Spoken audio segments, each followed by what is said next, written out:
Hi, this is Stu Turgel, your host for the PHOENIX File, a weekly news magazine and community conversation with the people and programs making a positive impact on the quality of life in our community. Today's seniors have many more options to consider as they grow older that were not available to previous generations. Choice and flexibility are the watchwords for today's older Americans, for whom aging in place means the opportunity to live in the residence of their choice for as long as they're able as they age. But aging in place requires some planning and often some changes to the home. On tonight's edition of the PHOENIX File, I'll be talking with Judy Frieder, a nationally known expert in the area of aging and living in place and home modifications for seniors and those with disabilities. If there's an older person in your family, you won't want to miss tonight's conversation about aging in place. That's coming up next on the PHOENIX File, right here on Radio Phoenix, where the Valley comes to talk, sing, connect.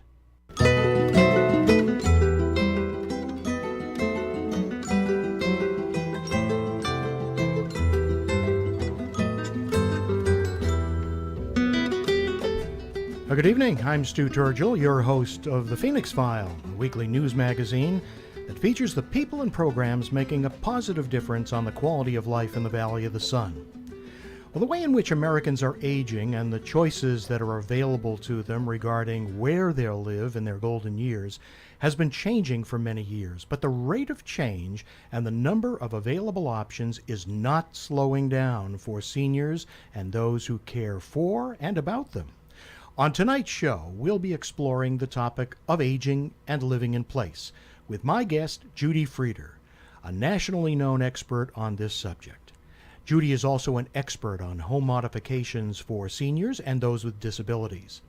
We'll be discussing some very practical issues such as accessibility for the home, technology to aid seniors with aging, in-home safety, fall prevention, community resources, and the unexpected consequences of illness on caregivers and families.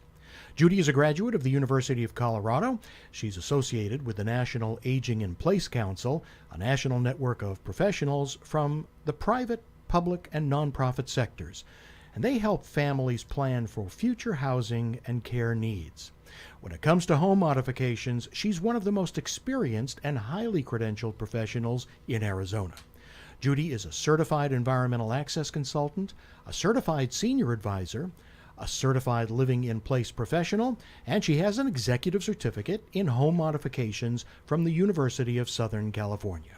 Judy Frieder, thanks for being here tonight and welcome to the PHOENIX File. Thanks so much for having me. I really appreciate it.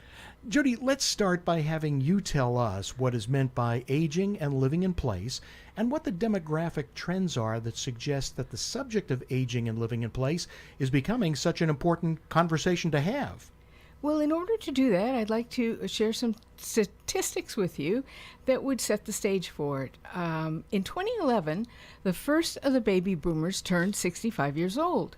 And since that time, each day, over 10,000 Americans turn 65, or over 300,000 per month. And by 2030, 1 in 5 Americans will be over 65.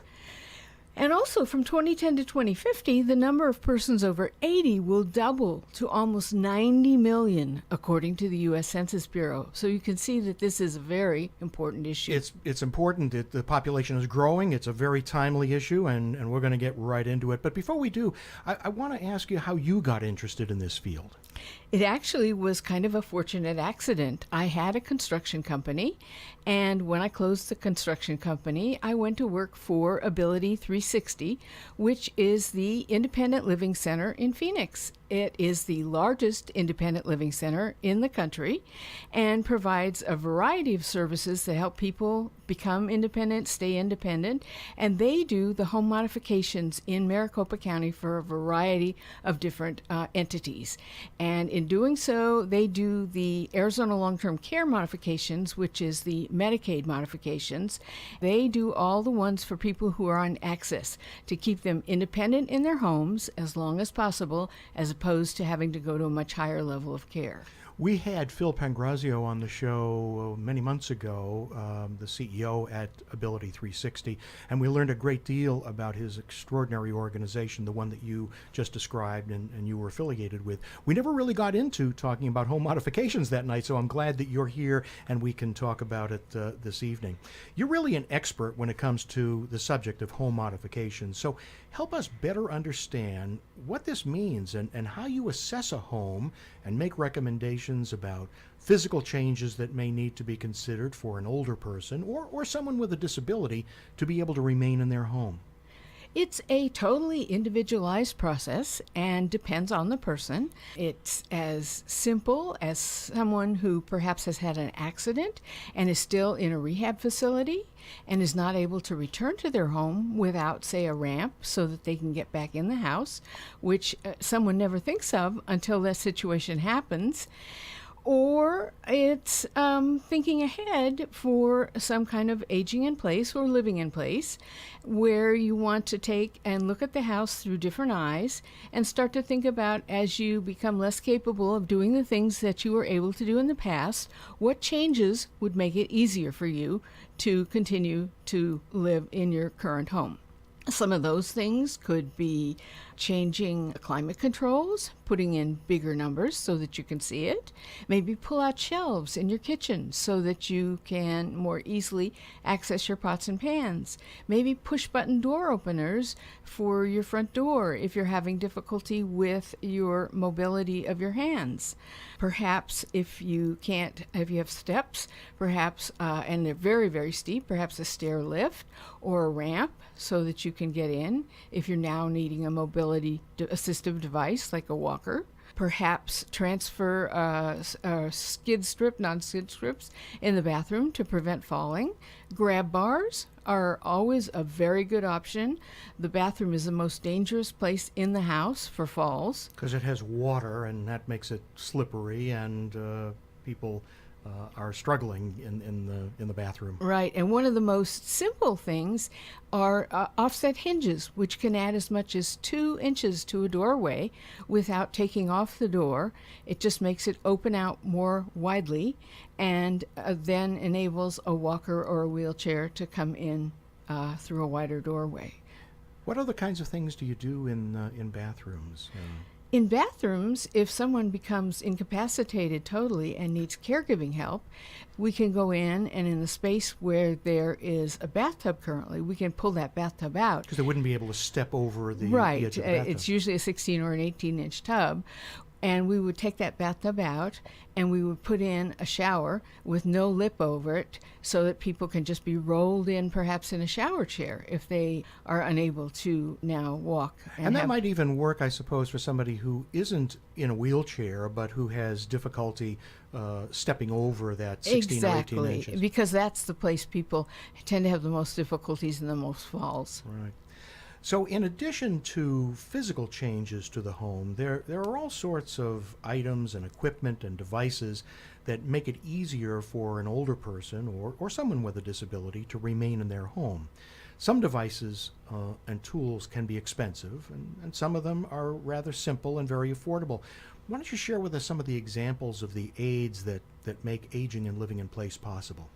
There are simple things that perhaps you can clamp onto the bathtub that would help you to transfer into the tub by sitting down on it. There are long-handled hoses that will help you to be in a seated position and be able to use the shower. There are single lever faucets that you can just push with your hand.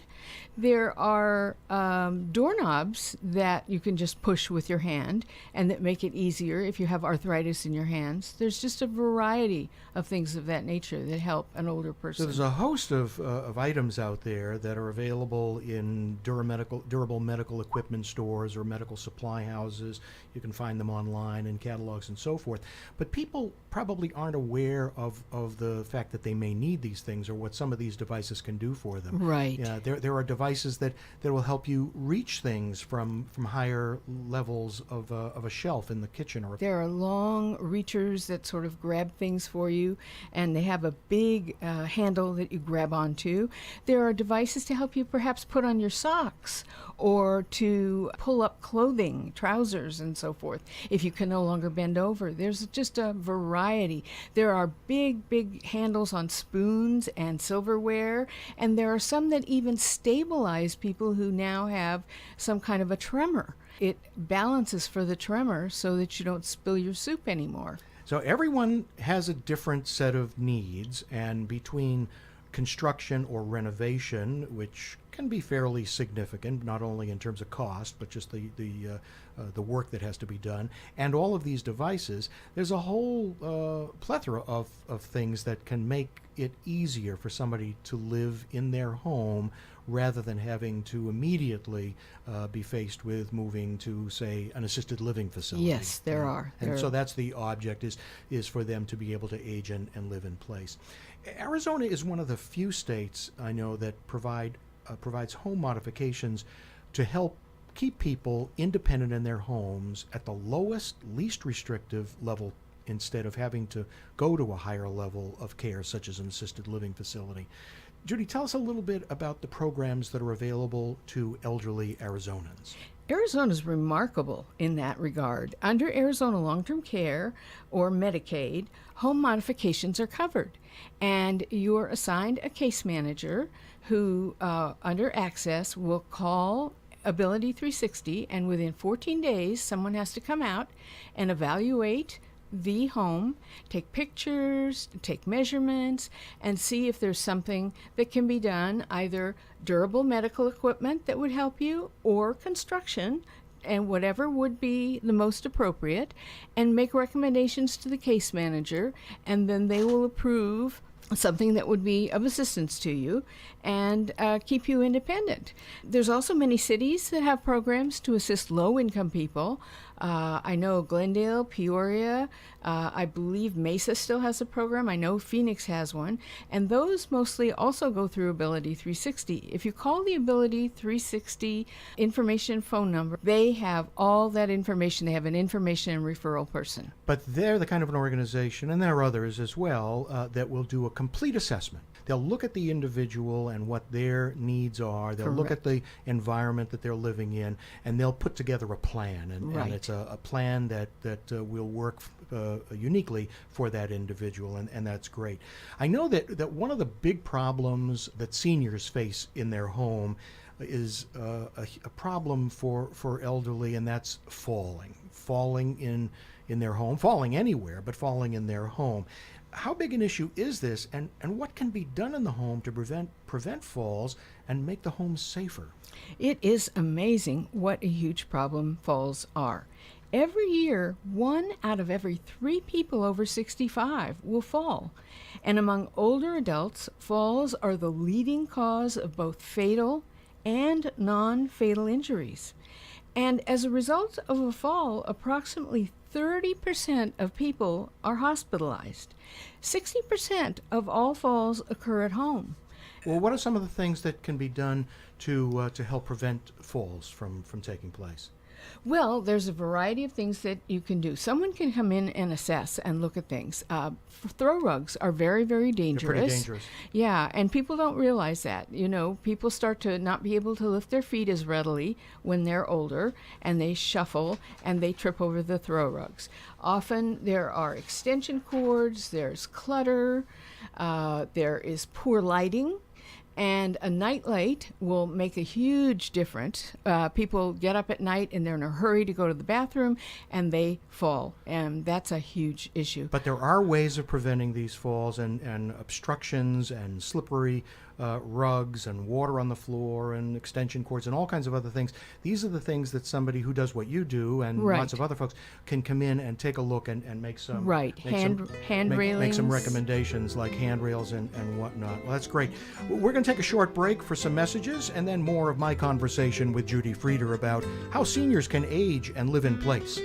You're listening to the Phoenix File. I'm Stu Turgel, and this is Radio Phoenix.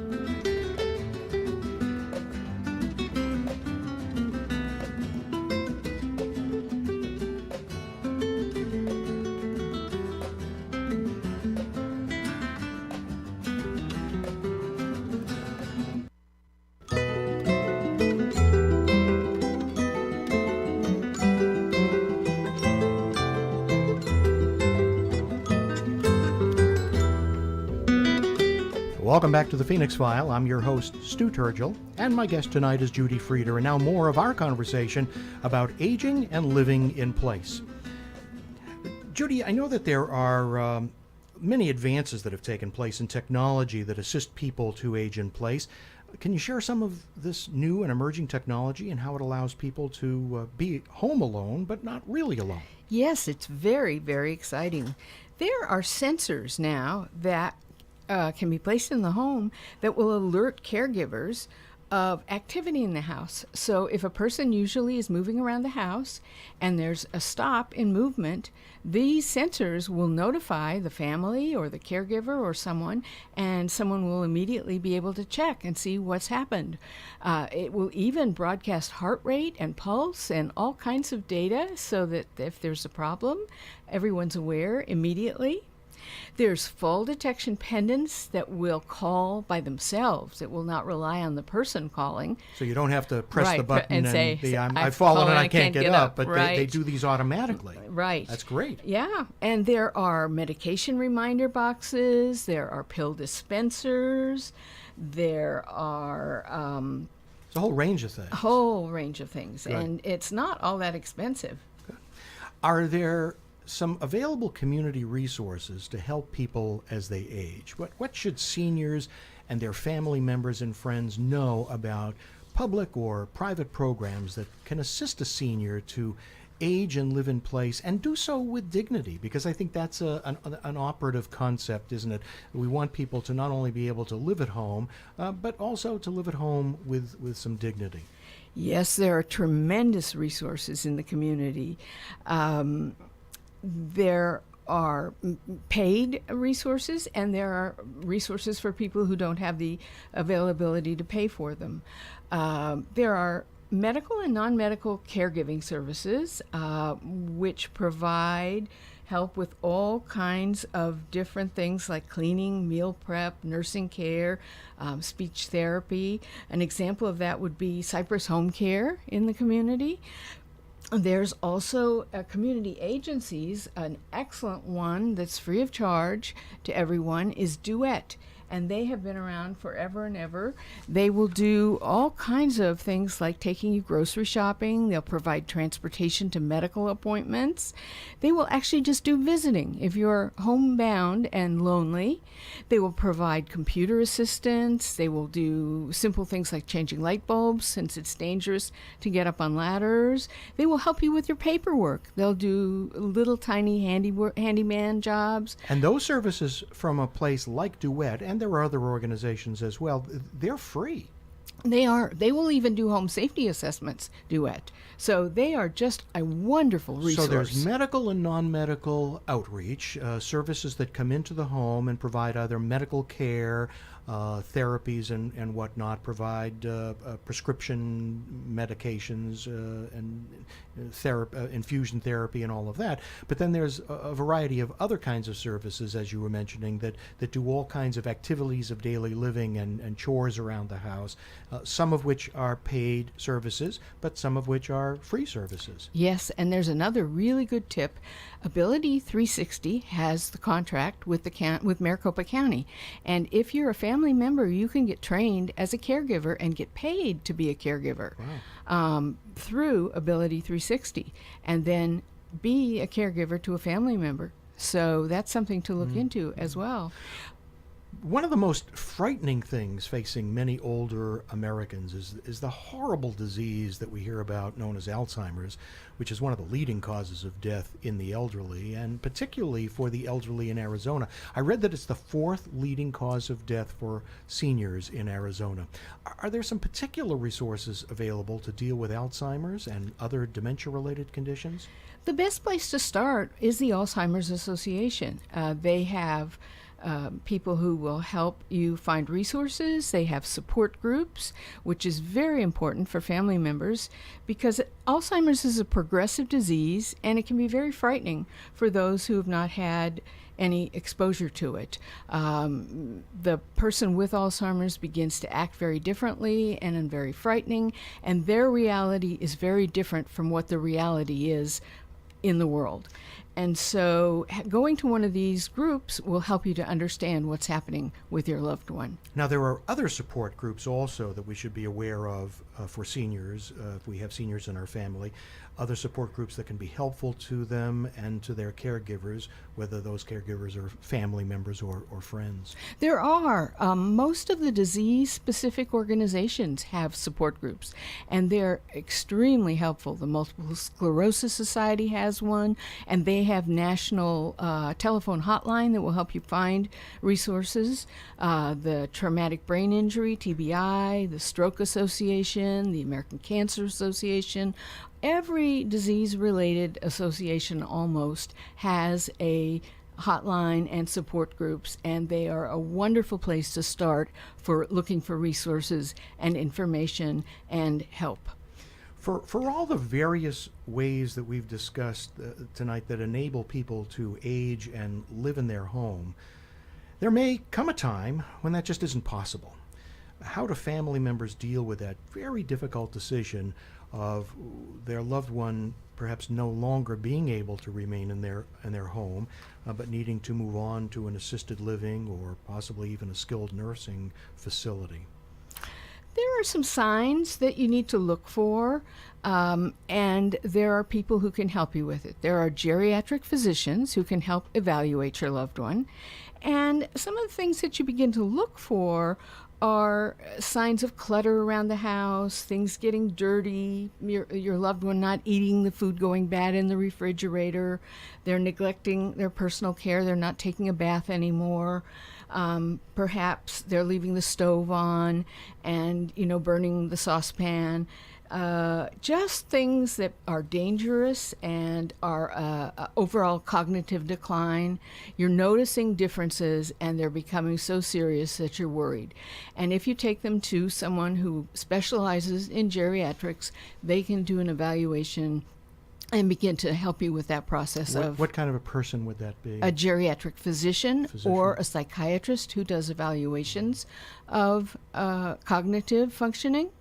There are agencies that I'm sure can do some assessments as well. There's someone called Senior Adult Independent Living through Maricopa County Area Agency on Aging, which is an excellent resource. And they provide a 24-hour senior helpline. And let me give you that phone number because it's really a tremendous asset. I think our listeners would really benefit from having the ability to contact it's the Area Agency on Aging, which, by the way, many months ago was also a guest on the Phoenix Files. So some of these organizations that we've been talking about tonight are kind of old friends of the show. Right. Their phone number for their 24-hour senior helpline is 602-264-4357, and their professional staff works with the caller to determine the issue that prompted the call and then identify what specialists and what resources could help them. And they have all kinds of referrals and different resources and caregiver information, counseling, adult day health care, the whole gamut, and they're just an excellent resource. Again, that number is 602-264-4357, which stands for HELP. And that's the Area Agency on Aging, a tremendous resource in the community. We've got a couple of minutes left, and Judy, I'd like you to share with us, if you can, a story about someone who you helped in the past, who helped to remain in their home, and how the modifications that you recommended or had performed positively impacted or changed their life. It's nice sometimes to be able to put a face on all of this and not just think of it in clinical terms. Oh gosh, when I was working at Ability 360, I would go out and visit people in their homes, and it was just an amazing experience. I went to see someone once who had not been out of their house for over 2 years. Can you imagine that? Not going out of the house, not being held hostage in their own home. Really? by their physical condition. Right, because they had some kind of an injury and were now using a wheelchair and they were living in a mobile home, which had they have 18 to 24 inches of steps in front of them.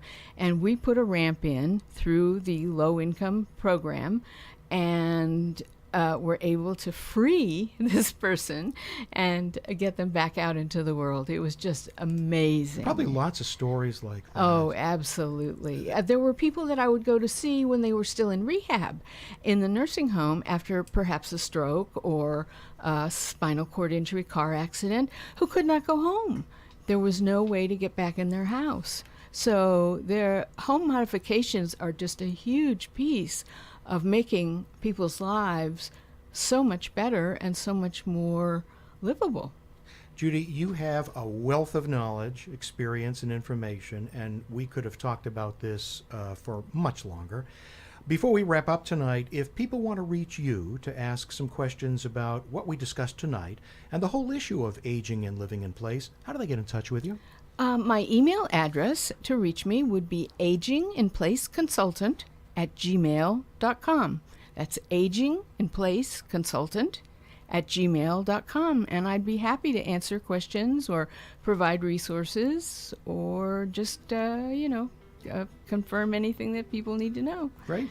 Judy, thanks for giving us all so much helpful information as well as things to think about for seniors who would like to remain in their home as they age and live in place, and those who care for and about them. And thanks for being here tonight on the Phoenix File. Oh, thank you so much for having me. I appreciate it. Well, that's our show for this week.